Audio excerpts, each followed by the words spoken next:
Hi everyone, আজকে বানাবো দুধ পাকন পিঠা। এই পিঠাটা খেতে নাকি খুবই মজা। যদিও আমি আজকে ফার্স্ট, তবে আপনাদের সঙ্গে শেয়ার করছি এবং রিভিউ দেব খাওয়ার টেস্টটা কেমন হয়।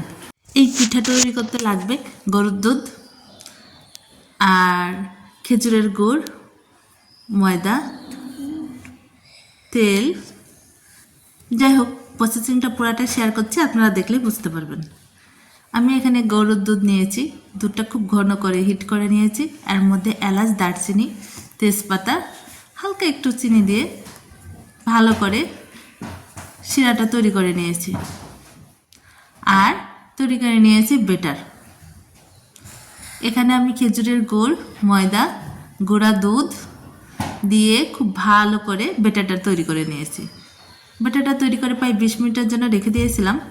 আর নিয়ে নিয়েছি তেলটা ভালো করে হিট করে নিয়েছি। নিয়ে এখন অল্প অল্প করে বেটার দিয়ে এই দেখুন আমার পিঠা আমি ভেজে নিচ্ছি। যদিও প্রথমবার পিঠাটা তৈরি করা ভালো হয় না, পিঠাটা ভালো ফুলে নাই। এখন পরের পিঠাগুলো দেখি কেমন হচ্ছে।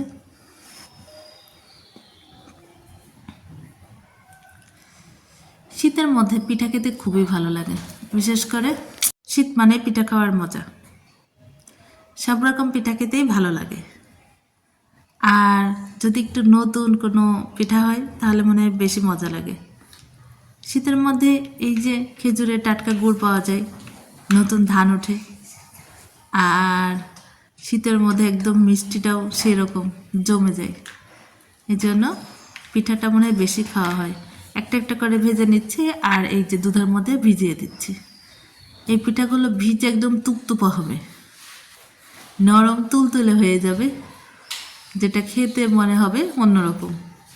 তবে এই পাকন পিঠাটা এটা কিন্তু না ভিজালেও খাওয়া যায়, দুধের মধ্যে না দিলেও খেতে ভালো লাগে।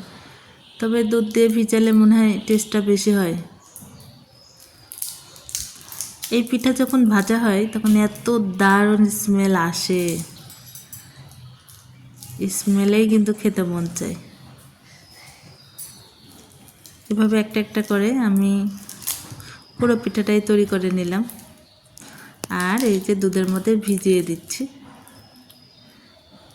দেখুন কি দারুণ হয়েছে। এটা যদি ঠান্ডা হয় তাহলে খেতে বেশি মজা লাগছে। গরম গরমের চেয়ে আপনারা একটু ঠান্ডা করে খাবেন, তাহলে টেস্টটা ভালো বুঝতে পারবেন।